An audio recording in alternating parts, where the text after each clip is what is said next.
What if I told you that 38 people witnessed a fatal stabbing for over 15 minutes and no one called the cops and or contacted authorities? And the phenomenon that caused this probably also is the reason why you aren't where you want to be in life, or why it seems like it's hard for you to get to where you want to be in life. So the story starts with Catherine Susan Genovese, also known as Kitty Genovese. She was born in July of 1935. In 1964, she was 28 years old, living in Queens, New York with her girlfriend, and she was a bartender. On one early morning of March, at 2:30 in the morning approximately, she was coming home from work when she was approached by a man with a knife when she was walking into her apartment. She immediately started to run towards her apartment, but the man caught her and began stabbing her as she tried to get into it. She began screaming, so one of her neighbors yelled out the window, "Leave that girl alone," and the assailant got scared and he ran away. But Kitty was severely injured, so she began crawling to the rear of her apartment. Less than 10 minutes later, the assailant came back and he began stabbing her again, subsequently killing her as she screamed out for approximately 15 minutes or more. He also and stole her money.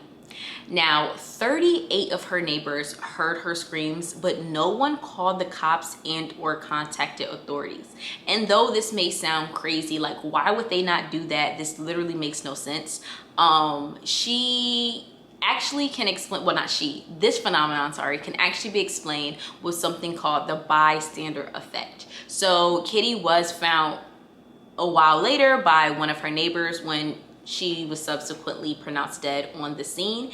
And though a lot of her neighbors, when later questioned by the police, were asked why didn't they contact the police or authorities or anything like that, a lot of them said a mixture of two things. Some of them said things such as they just thought it was just a domestic dispute. They didn't think it was anything real, like to call the police over. And some individuals, well, a lot of individuals also said they assume someone else did it. They just assumed, well, if I can hear it, well, then other people can hear it. So somebody must have called the cops.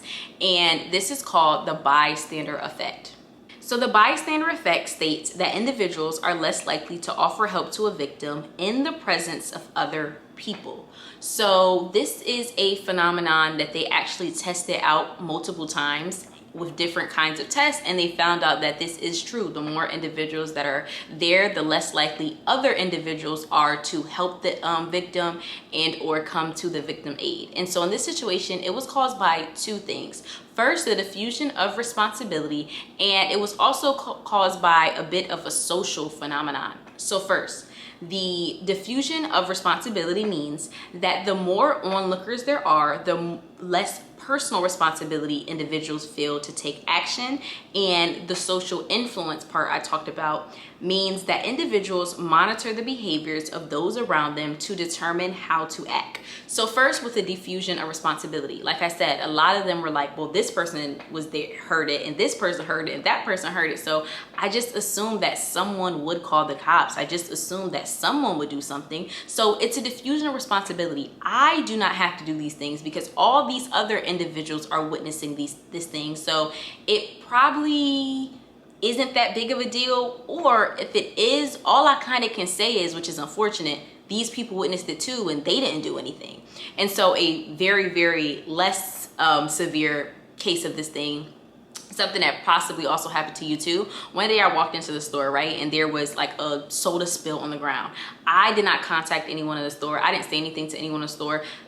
Honestly, because there were like 3 people behind me and 2 people in front of me. So I kind of felt like, well, somebody must have contacted a store worker or something like that. Like there's all these people around. I just walked into the store, so I'm sure somebody walked in the store before me. There's people that walked in the store after me. Like somebody probably already contacted somebody. So I don't have to do it. And though that is obviously a less severe case, I think that's something that can be seen what they did. They felt like somebody else probably also already did it. Now with the social influence side of it, like I said before, they some of them did say that they thought it was just a domestic dispute. So they felt like, okay, well, I don't really have to contact the authorities for that. And so that's when it goes into fitting the social norm. Now, if it was a norm, obviously, of that area for domestic disputes and things like that, people didn't feel like, hey, I have to call the cops for domestic disputes, because they probably happen all the time. There's something it's common around here. So I'm not gonna call the cops. So people socially fit what they thought fit as well,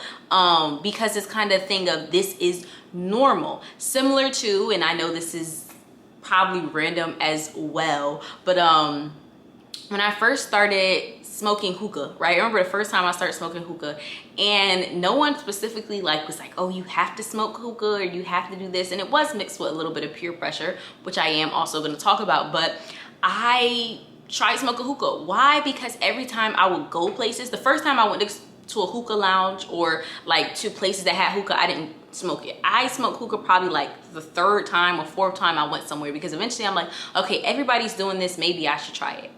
Ultimately, I did not like it, so I didn't do it again. But I say that to say it was a social norm, right? I saw everyone doing it, so I'm like, there must be something about this thing. It's normal for individuals around here to do, so it wasn't an alarming thing. It wasn't a thing of, oh, don't do that. Contrary to a cigarette, which they actually came out and said hookah might be a little bit worse than cigarettes, but that's it, to each his own. If someone was smoking a cigarette around me, I would have been like, okay, no, no, that's disgusting, no. But when it was hookah, it was socially normal, so I didn't think of it as being a problem and or something bad. Now, I did mention in the beginning how this might affect where you are in life and you personally, and here's how it can do that. So it first starts with peer pressure. We've heard this word a lot of times, probably when we're young, right? People always say, don't fall victim to peer pressure and don't go into peer pressure. But I think peer pressure often and also can be beneficial if it's done right. And honestly, I feel like it's necessary. And I think anyone can attest to, in the case of, the 38 bystanders, peer pressure actually could have been beneficial. If any of them would have been pressured to do something differently, then Kitty ultimately could still be alive today. Obviously, we don't know, but someone could have been pressured to go outside and see what was happening, or someone could have been pressured literally just to contact the authorities and saved her before things went that far. Obviously, we'll never know, so we can't say anything would specifically happen, but I think we all can agree if there was a certain level of peer pressure, things definitely could have went differently. And I feel like you have to think about that in life when it comes to you and how the bystander effect may affect you. What happens is a lot of times we become victims, and I'm not trying to compare anyone to Kitty and the unfortunate situation that she went through, but oftentimes we become victims in our own situations, and we don't understand that we are surrounded by a lot of bystanders. We have intentions for our lives, things that we want to do in our lives, or places that we want to get, and all these other things, and then we sometimes fall victim to the bystanders in our life. So I'm going to tell you guys how that happens on two scales, with the diffusion of responsibility and the social influence. So first, when it comes to the social influence, like I said, oftentimes we fit the mold, we fit the group, we become an accomplice of essentially what's going on around us. People often say things such as, you are your 5 closest friends, which is true to a certain extent, but I think the bystander effect shows us that on a macro scale. The 5 closest friends is a micro. If you think about it on a macro scale, on a sense of you are influence, essentially the social influence of individuals who are always around you, then it makes you say things such as, who are the individuals who I am constantly interacting with? It may not be my 5 closest friends, because in Kitty's situation, if it was her 5 closest friends or the 5 closest people she cared about, they probably would have contacted authorities. They probably would have went out there to save her. You get what I'm saying? So in that specific thing, that wasn't who didn't do anything. That wasn't who was a part of the witnesses. It was more so the individuals who she interacts with on a daily basis. It was the people she probably sees at the grocery stores, the people she probably saw every single day when she woke up and she spoke to and she shared sugar with and different things like that. And so I want you to think about that. Who influences you on a macro scale when it becomes socially, because we fit the individuals who we are around, i.e. we fall victim to peer pressure of the individuals that we're around. For example, If I tell you there's someone who's overweight, they don't take care of their health, they don't really take care of themselves too much, and they're going for lunch, a lot of people would assume things such as McDonald's, Burger King, very, unhealthy places, right? That's the first thing that comes to your mind. Now, if I tell you there's someone who works out, someone that takes care of themselves, someone that stays in shape, and they're going for lunch, where will you think of? You're thinking of a Kava, you're thinking of a Sweet Green, you're thinking of even an Erewhon, depending on where you live, right? Because you just feel like those individuals fit that kind of thing, to do that kind of thing. So then you often have to ask yourself, where are the places that you're going and who are the individuals that you are interacting with? If you are interacting with individuals on a macro scale that are doing things in the direction or the way of the person that you're not trying to be, then you're probably influenced by them. If everybody at your job says, hey, we're going to get lunch, what do you want from McDonald's? You're probably gonna get McDonald's. Let's be completely honest. But if everyone at your job says, hey, we're going to get lunch, what do you want from Sweet Green? How do you want your salad, or whatever the case may be? That's probably what you're gonna get, because we are socially influenced by more so the collective large group of individuals we're around. Another great example of this is, I don't know if you guys see them, they be like on like the weird kind of interviews. There's like older guys that'll be like, oh, I used to hang out with Jay-Z, and I used to hang out with Dame Dash, and I used to hang out with, they talk about these influential individuals, and then it's like, but why didn't you end up like a Jay-Z? Why didn't you end up like, you know what I'm saying? Or even anywhere in the tax bracket, or even close. And it's because it's not just who we hang around on a micro scale. That's what they always try to convince us. You're your 5 closest people. You're this, you're that. You know why? Because those individuals might have hung around a Jay-Z or a Dame Dash or some, influential individual. But they went home to different people. They grocery shop with different people. They, on a larger scale, were more socially influenced by other individuals that gave off different personalities, that had different traits, that i.e. gave them a different life, because the things that they were doing, those people saw as being normal. So they always try to convince us, oh, it's the 5 close people you hang around. If you hang around, there's some people who are best friends with some of these individuals who are rich and famous and wealthy and all these things now, and they're nowhere near them when it comes to not even being known. We're just talking about wealth. They're nowhere near them when it talks about the grand scheme of life, if you want to think about it. And it's because our macro, the people who we hang around the most, actually do have a very high influence on us. I think a lot of times we think of the small group, like the 5 closest friends and stuff like that. Yeah, to a certain extent, but it's the people who you go to the grocery store with. Like, what do the people when you go to the grocery store look like, right? Let's say, for example, something as simple as wearing a bonnet. If you go to the grocery store and you see people wearing bonnets, and you see people wearing, pajamas and stuff to the grocery store, eventually you might do that one day, right? You're like, okay, wait, I'm running late. I don't want to do my hair. Let me just put on a bonnet. You did that because that's socially acceptable. But let's just be completely honest. There are some grocery stores in some neighborhoods that you would not go to and wear a bonnet, because you just know you're going to be the oddball out. You just know that you're going to feel a sense of, all right, this isn't right. I should do something different. Similar to bringing it back to the 38 witnesses. If they were pressured, if there was a sense of, in that neighborhood, hey, we do not allow that neighborhood, we do not allow this, more individuals perhaps would have been inclined to do something. But they thought it was something that was going on that was normal, even though the mess is still bad itself. To them, it's normal in their neighborhood. So they thought it as being something not to necessarily cause a fuss about. Similar to, or now going into the diffusion of responsibility. Like I said before, often individuals feel like, oh, well, this person didn't do nothing, or that person didn't do nothing, or that person did nothing, so it's no problem, right? So if there's a situation that you're in and you're not doing well, but you're surrounded by individuals that are not doing well, it's going to seem normal. An example of this can be, I have a friend who was roommates with another girl, right? And the other girl, she couldn't pay her rent. Well, no, it's not she couldn't pay her rent, sorry. She was like, oh, we could pay the rent late or something to that effect. And my friend was just kind of like, oh, well, I don't really think like that's like something we should do. And the girl kind of just like, oh, well, my mom pays the rent late when we're grown up, so it's fine. Like, they're gonna let us do it. Now, some people may say, well, her mom, that's very specific. But you have to think about, if you're paying your rent late, what kind of neighborhood do you live in? Not all places, apartments are gonna allow you to pay your rent late. So what kind of people are you surrounded by that the place will let you pay your rent late? And also, if you're paying your rent late, I highly doubt your landlord is like, all right, only you, only because you're special, only because it's probably other individuals around you that are also paying their rent late. So I feel like that's something for you to think about as well. Because if this person is paying their rent late, that person's paying their rent late, that person's paying their rent late, then it's going to become normal for you that you're going to take that thing and bring it to other places. Similar to what she did. It's a whole state, whole hours away. The state was out, they're hours away from each other. But she brought that mentality with her. Because she's used to, it's not that big of a deal, it's not that big of a deal, it's not that big of a deal. So she put it upon somebody else. Hey, let me bring this thought process to you. It's not that big of a deal.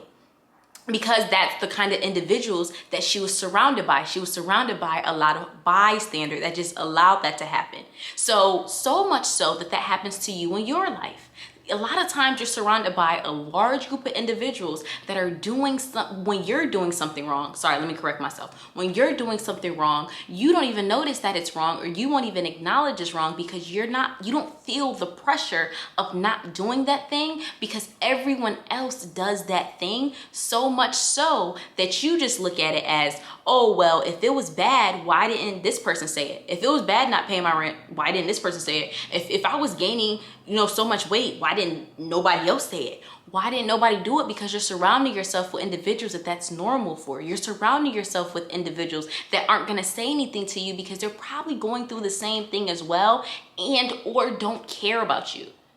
And I think that's something important to think about when it comes to you becoming a victim in your life, because you're surrounded by bystanders. There are things that you're going through. There are things that you're trying to get through and places you're trying to get to your life, and you're trying to figure out why you can't get there.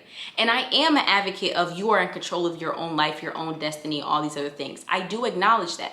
But we see it with this case. And you can search up other examples of this phenomenon, this experiment being done. I shouldn't say experiment, that sounds rude, but this example happening again, where we see that it's not just us. I think a lot of times we just assume we're the end all be all in our destiny. We're the end all be all in where we want to be in life, but it's not always based upon us. It's not always based upon the things that we want to do. It's also based around the individuals that we have around us. Collectively, do we have individuals around us that make doing things differently a possibility, that make things doing differently even much so a pressure?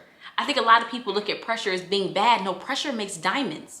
I want individuals to be around me that pressure me to do good. I want individuals around me to have conversations so much so that it makes me want to grow and makes me want to learn. If people around me are having conversations about stocks or, whatever investments and different things like that, I got two choices. Either I'm gonna learn about stocks and investments so I can fit in, so I can become one with the group like a lot of us want to be, or I'm going to leave the group because now I'm going to feel uncomfortable. Now I'm going to feel like, okay, I don't fit, but I need a pressure. You need pressure, individuals in your life to be like, hey, I get you don't know about stocks. I get you don't know about bonds. I could teach you, but we ain't gonna stop talking about this. You don't want people in your life that's like, oh, well, so-and-so is coming around, so let's not talk about that because, she or he doesn't know about that. And I know some people may say like, I feel like you're kind of reaching with this whole comparison. But personally, I can honestly say I wanted to make this video because I felt like I see how that has an effect in our life. And I see how the power of peer pressure on so many micro levels, like once you start breaking it down to the diffusion of responsibility and social influence, how peer pressure is necessary, how peer pressure literally can change people's lives. If you're pressured to do something differently, if you're pressured to become someone else, you're more likely to do this. If you're surrounded by individuals that make that thing normal, if you're surrounded by individuals who make that thing seem like it's what you should be. Even, for example, right? when I got my first apartment, I've talked about it on my channel a few times. My first apartment was very much so giving first apartment, right? And it wasn't in the best neighborhood, barely had too many windows in my apartment, very dark, all these other things. But I say that to say I often would get out of that neighborhood. I often would go to other neighborhoods and just to work and do different things like that, or to work out, or just to be around different things, because I knew this is where I was physically and this is where I was financially, but it's not where I wanted to be. I wanted to feel a pressure to be around individuals that were doing more, that were having conversations. Even if I'm in a Barnes and Nobles or anywhere, a coffee shop or something, I'm listening to the conversations. What are these people talking about? Because the people who were living where I was living, I was hearing their conversations, and I didn't want to be a part of those things.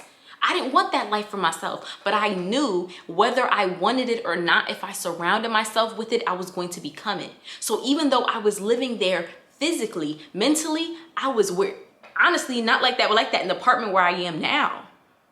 And so I started making little changes to myself so I can fit the group of individuals. I pressured myself so much so to fit that mold, that when by the time I got here, some of the things that I was doing fit. I mentioned it before on my channel, right? I started wearing silk pajamas to go to sleep at night, or satin pajamas to go to sleep at night.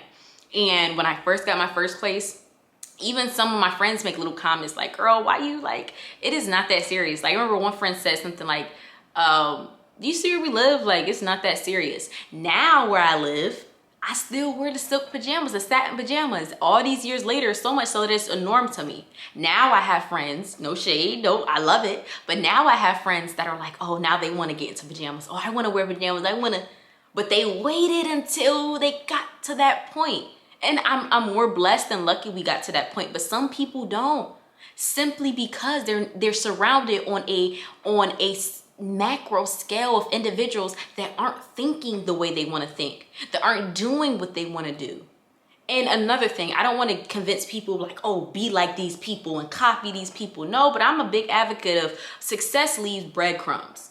So at the end of the day, you have to realize you're always being influenced, whether you want to realize it or not. This case shows it. And I mean, you can search it up over a whole bunch of times in different cases. Like, you're always being influenced. So don't convince yourself, oh, nobody influences me. You're constantly influenced. Like, think a great example is if you drink the liquor that you drink, right? People go to the bar. Oh, what do you want a shot of? I want a shot of Casamigos. Nowadays, the popular one is Don Julio Reposado, right? First it was, the Casamigos, the white. Now everybody likes Reposado tequila. It's just a thing of it. Now everyone convinces themselves, whether it's true or not, oh, it's smoother, it's this, it's that. Like, there's always, we're constantly influenced. So acknowledge the fact that you're constantly influenced, but you also need to acknowledge the fact of who are you being influenced by. And I know sometimes people are like, oh, well, it's hard to make friends and it's hard to, I get that, but stop thinking so micro. Stop thinking about the 1, 2, 3, 4 people who you are, 5 people you're around. Think about the macro. Think about the places where you are going on a consistent basis, and understand just because you're somewhere physically, just because you're somewhere financially, does not mean you have to be that place mentally. Like, I'm always trying to mentally elevate myself. I'm always trying to mentally get myself out of where I am, because I don't want to fall victim to the bystander effect. I don't want to fall victim to now I'm looking up and seeing that the things that I cry about, the things that I'm sad about, the things that I want to get out of, everybody around me is doing. Everybody around me is normal. Or I'm surrounded by individuals that don't make me feel like that's wrong. They don't make me feel like struggling to pay bills is wrong. But they don't make me feel like struggling to do this or struggling to go to the gym is wrong. And not saying that you should, be too hard on yourself, but I think it's also imperative that you understand that you need some kind of pressure. And like I said, pressure makes diamonds. So it's time for us to start getting pressed. But thank you guys so much for watching this video. I don't know, I really love psychology and different things like that. So I don't know, I was like, let me make a video that I feel like has to do with a case that can be interactive and also like connective to myself and other individuals. That doesn't seem like it makes sense, but to me it makes sense. So also comment below, did this video make sense? If it didn't, that's perfectly fine, but to me it made sense. Like, it made sense of the bystander effect and how it affects us on a consistent basis, but we just don't notice it because we're thinking too small. So thank you guys so much and have a great one. Don't forget to like, comment, and subscribe.